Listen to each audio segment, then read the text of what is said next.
assim. Não tem jeito não, vai ser assim mesmo.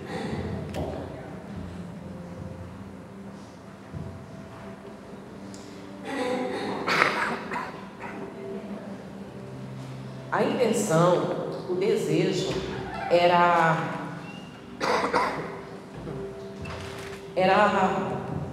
pegar assim, umas 3 características, né? Umas 3 obras da carne. Mas aí, como essa que a gente vai estudar hoje, ela dá pano para manga, embora a gente já fez um estudo sobre isso numa live lá no Facebook, que pense, foi uma coisa mesmo bem caprichada, foi um estudo mesmo bem abençoado.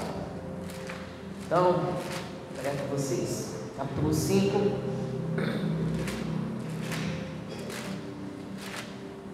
Novamente aqui, a gente vai ler de novo, tá? A partir de 16. Digo, porém, andai no Espírito e jamais satisfareis a concupiscência da carne. Esse é o segredo, né? Andar no Espírito. Porque a carne milita contra o Espírito e o Espírito contra a carne, porque são opostos entre si, para que não façais o que porventura seja do vosso querer. Um não quer fazer a vontade do outro. 18. Mas se sois guiado, dirigido, instruído, liderado pelo Espírito, não estáis sob a lei. Ora, as obras da carne são conhecidas e são prostituição, impureza, lasciva, idolatria, feitiçaria, inimizade. A última que nós estudamos, orgias, e hoje, ciúmes. Amém, Jesus? Vamos lá. É uma palavra grega, ciúmes, perdão, hebraica. E um nomezinho pequenininho que significa quina, apenas com 4 letras. Tem outro também, uma outra origem, né, que é tonus. E tem alguns versículos na Bíblia que falam sobre o ciúme de Deus. E aí eu preciso te dar referências sobre esse ciúme de Deus. Não, a gente não vai ler porque são vários, e eu selecionei alguns versículos aqui e eu vou te dizer por que lá está escrito ciúme de Deus. Uma das razões se chama antropomorfismo, tá? Versículo. Alguns versículos que falam, um dos versículos que falam sobre os ciúmes do marido e da mulher, até porque tem tudo a ver, né?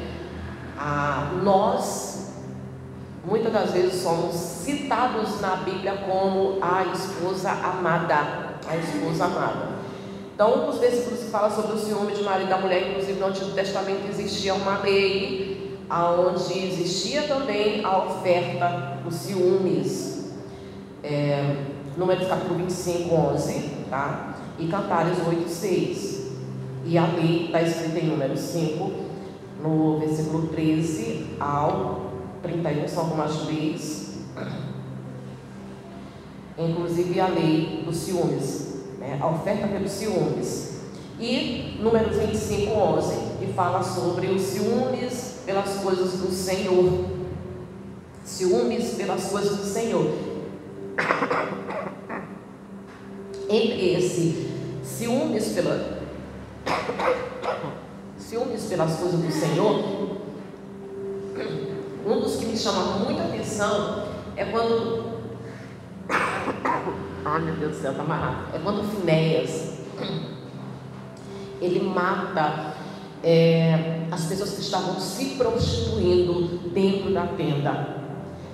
E ele foi tomado pelo zelo do Senhor. E é muito interessante o sentimento dos ciúmes, né? O que o ciúmes ele causa nessa pessoa. Esse antropomorfismo significa uma linguagem figurada para falar de Deus como se ele tivesse forma, medo, sentimentos humanos e órgãos, ou seja, para facilitar a nossa compreensão a respeito de Deus, né? E aí fala o coração de Deus, como se ele realmente tivesse esse coração, esse órgão fica pulsando sangue e tal.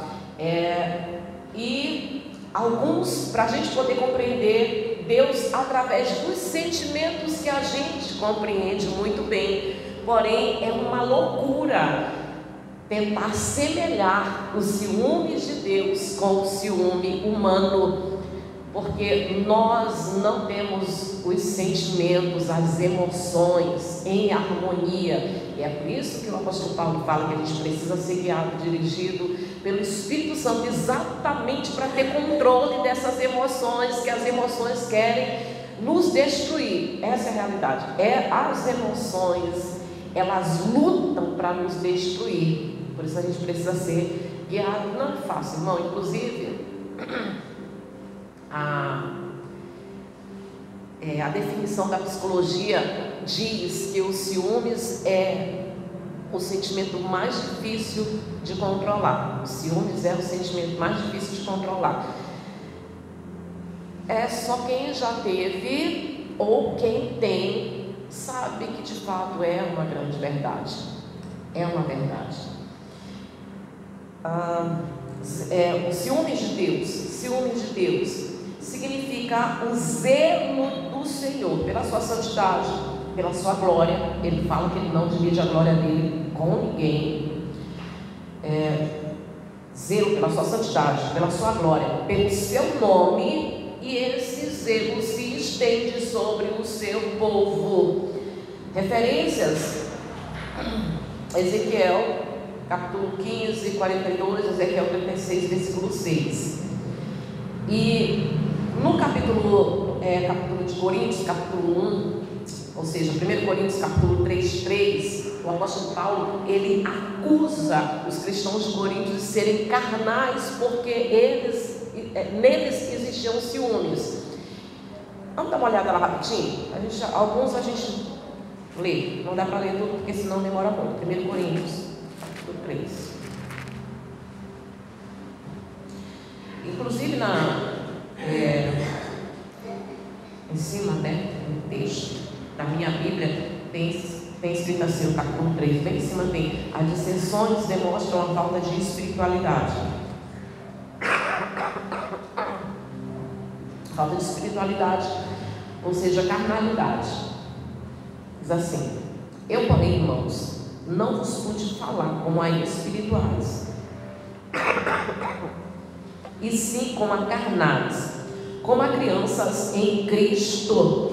Estavam aí começando.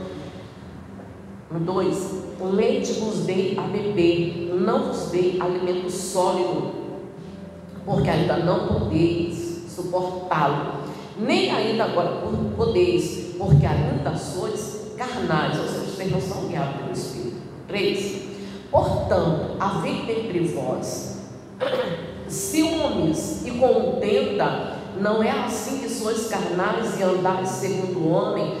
Na verdade, Paulo está usando os cristãos de Coríntios esses ciúmes, que muitas vezes na Bíblia é relacionado com a inveja, e acusa eles de serem guiados não pelo Espírito, mas pela natureza depravada, natureza humana depravada. Porque essa é a natureza do homem, essa é a natureza do homem. A velha natureza é depravada, e Paulo acusa. Na verdade, irmãos, é uma acusação muito triste, né?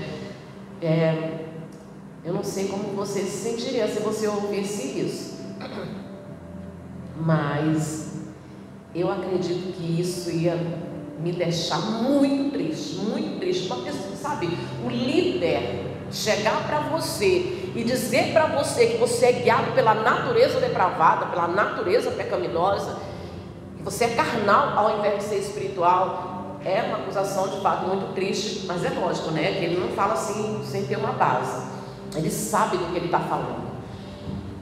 Vou pegar outro exemplo aqui. Esse aqui não vai dar para a gente ler porque é alguns versículos, tá? Aonde na Bíblia o ciúmes está relacionado com a inveja, aonde ele é um sentimento que se aproxima da inveja, que é Romanos capítulo 1, versículo 29, 1 Timóteo capítulo 6, versículo 4, Tito 3, 3 e 1 Pedro capítulo 2, versículo 1. Ali você encontra os ciúmes relacionados com a inveja. E é muito interessante, irmãos, que no dicionário alemão, ciúmes é identificado como vício e doença. Olha só, como vício e doença. E qual o significado? Vou falar para vocês aqui. Também no significado da psicologia, para a gente poder estudar de uma outra forma. O significado da psicologia, olha só. Primeiro, no significado alemão, tem assim, ó, uma dor que aperta o coração e causa tanto dissabor em uma relação, em qualquer uma relação afetiva. Então, você que vai assistir depois pelo YouTube, peço desculpa, tá? Pela tosse, né? Eu peço desculpa por mim, por quem está tossindo lá atrás. Tosse aqui, tosse ali, misericórdia. Tá bom? Deixa eu repetir aqui, ó. É uma dor que aperta o coração e causa tanto dissabor em uma relação afetiva. De fato, é assim mesmo que funciona. Dois significados na psicologia. É um sentimento de insegurança que vem do medo de perder em que o seu amor e desejo é preservar e permanecer numa relação, tá?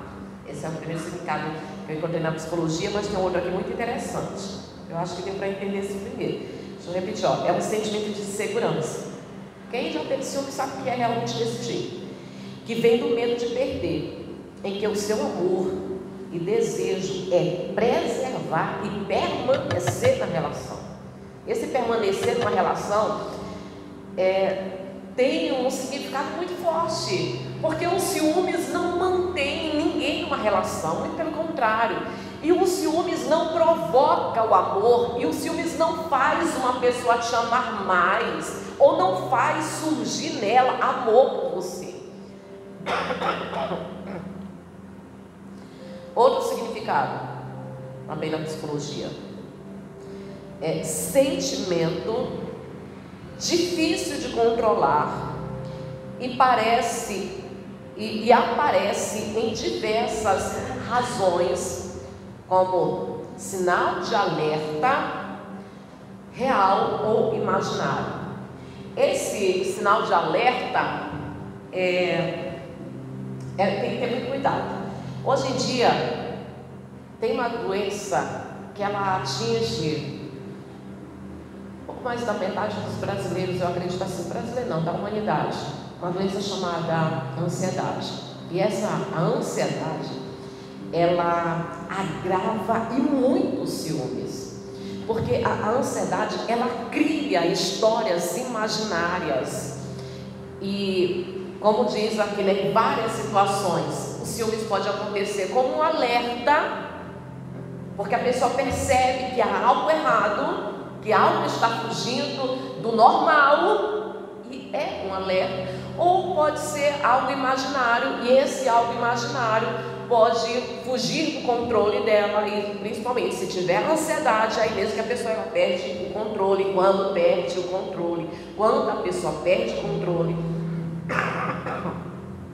irmãos, todas as obras da carne, elas são obras que querem destruir o ser humano, que são pecados que afastam as pessoas de Deus e que principalmente levam as pessoas para o inferno. Isso fica muito claro, porque as pessoas que praticam tais coisas não herdarão o reino dos céus. Então, todo cuidado para não fugir do controle. Então, como é que eu vou ter esse cuidado, já que é tão difícil? De fato é difícil mesmo, é difícil, porque a gente vê ciúme para tudo quanto é lado. Ciúmes de amizade, ciúme das coisas, ciúmes da casa, ciúmes de cargo, ciúmes de liderança, ciúmes de tanta coisa. As pessoas têm ciúme de tanta coisa. Por isso que há uma necessidade que é fundamental de ser dirigido, ser guiado, ser liderado pelo Espírito Santo, porque só quem tem a liderança do Espírito Santo, só quem se deixa guiar, só quem se deixa liderar pelo Espírito Santo vai conseguir controlar essa emoção tão forte. Uma outra significado que eu achei muito legal, né? O ciúmes, ele produz desgosto, tormento. E quando produz desgosto e tormento, é porque ele está relacionado à inveja.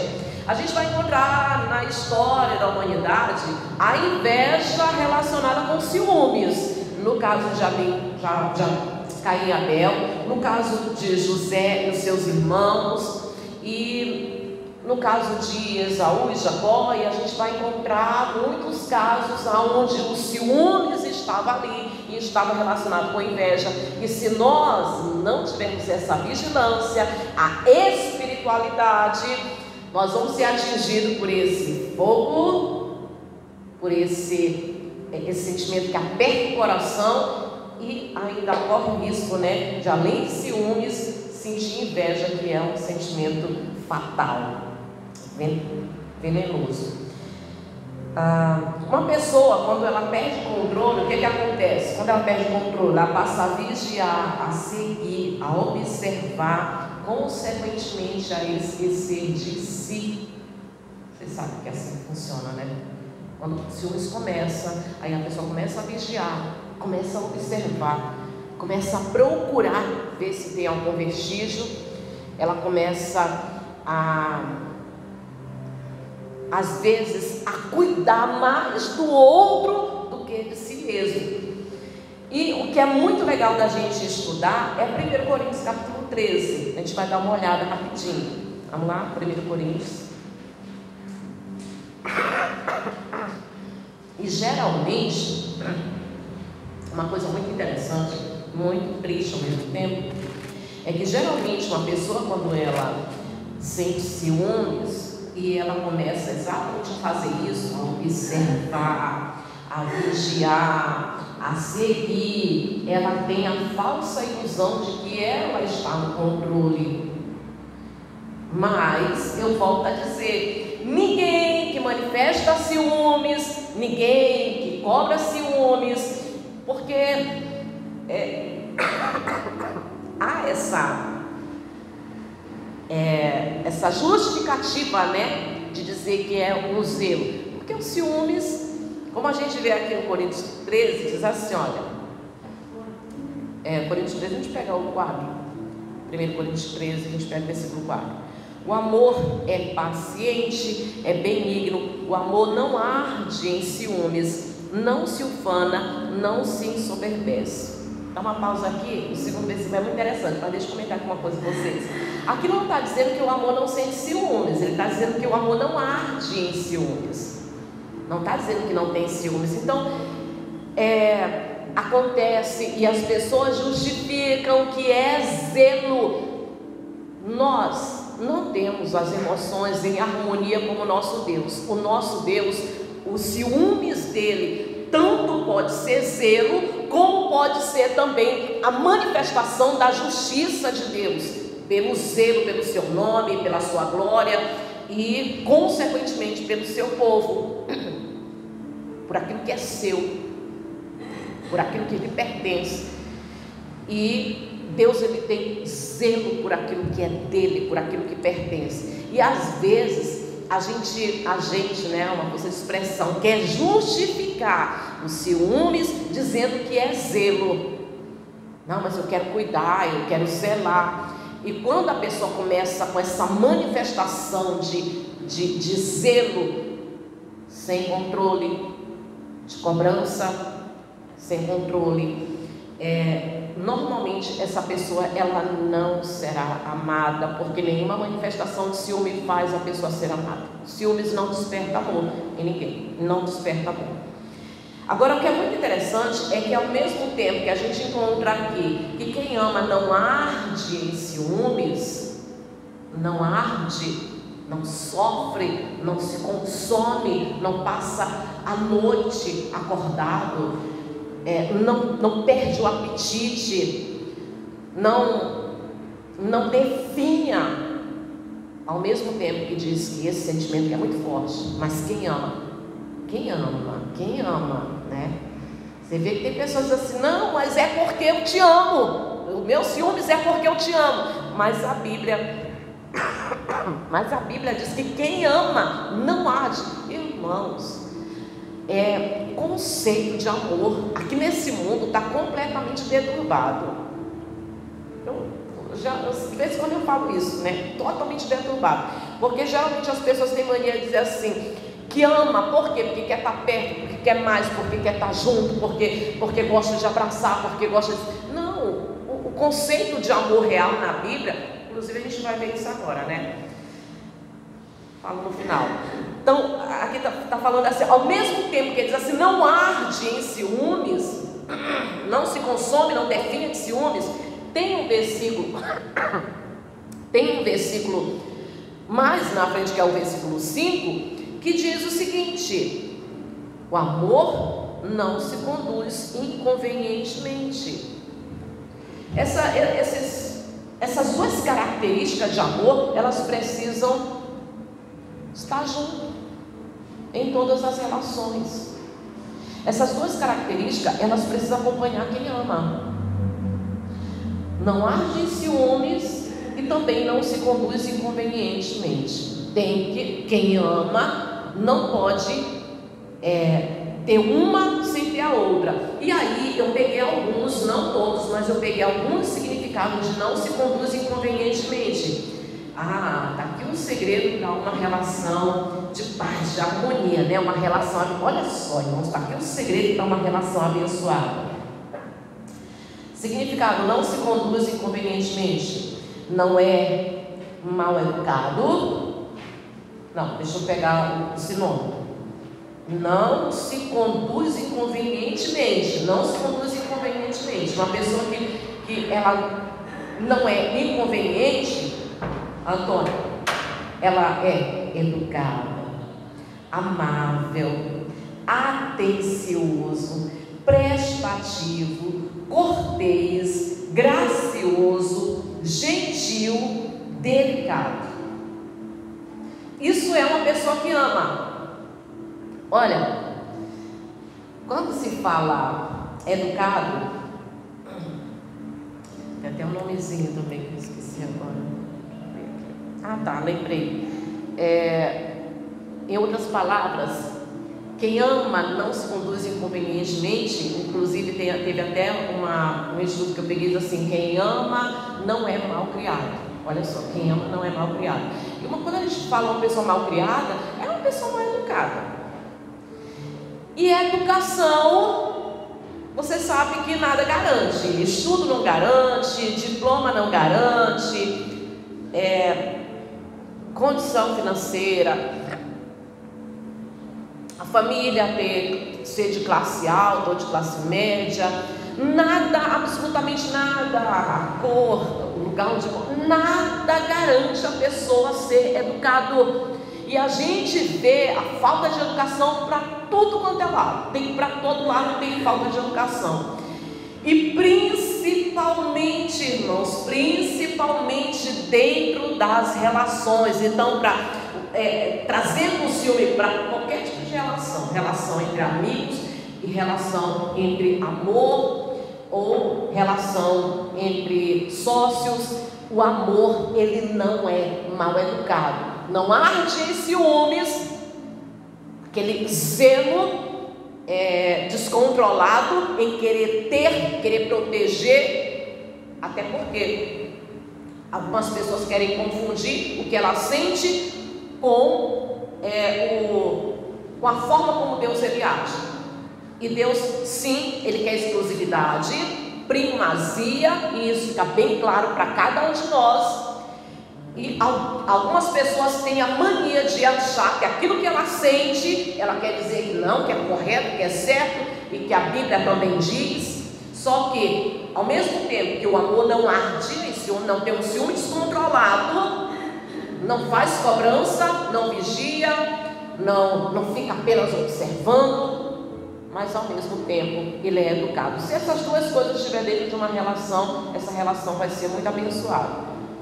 Não age em ciúmes, mas também não é malcriado, não tem falta de educação, mas pelo contrário, é amável, é delicado, é gentil, é gracioso, é atencioso. Pronto, e de via dupla, se alguém recebe atenção, carinho,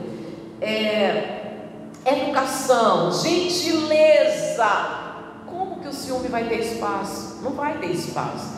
Agora, finalizando, nós estamos falando o quê? Ciúmes, e estamos falando sobre o amor. Aí a gente vem aqui para Coríntios falando sobre o amor. E essa relação de amor, como o amor deve se comportar, como diz aqui, como o amor deve se comportar. Deixa eu pegar os outros versículos.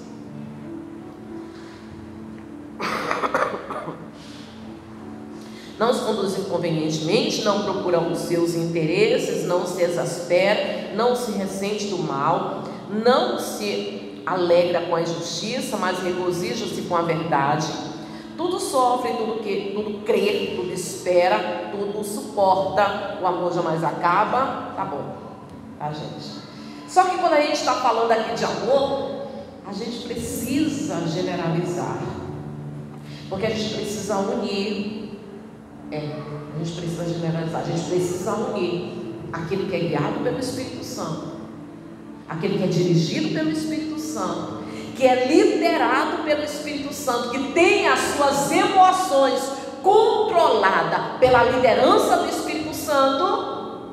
Essa pessoa, ela ama, e ela ama exatamente do jeito que está aqui em Coríntios 13. Ela ama quem? Esse tipo de sentimento, tudo que a gente leu aqui, ele é manifesto para quem? Na relação entre marido e mulher, na relação entre irmãos, na relação vizinhança. Esse amor aqui, que está escrito aqui, é a maneira como a gente se comporta com o próximo, seja ele quem for, seja amigo, seja irmão, seja sócio, seja marido, seja namorado, seja noivo. Essa relação aqui, tudo que nós acabamos de ler aqui, ela inclui o amor. Então, quem tem amor? Quem é? Senão aqueles que são os filhos de Deus. E é exatamente o amor. O amor é que deixa muito claro, é a característica, é a marca de quem é filho de Deus. Amém? Quem é filho de Deus tem como uma marca, que é o amor. Então, se nós amamos, é exatamente dessa forma que nós amamos, com educação, com gentileza, sem ciúme, sem inveja, sem ser individual. Isso é uma relação com que a gente tem com o próximo. E voltando para lá, para Gálatas, finalizando, irmãos, deixa eu mandar lá rapidinho. Gálatas capítulo 5.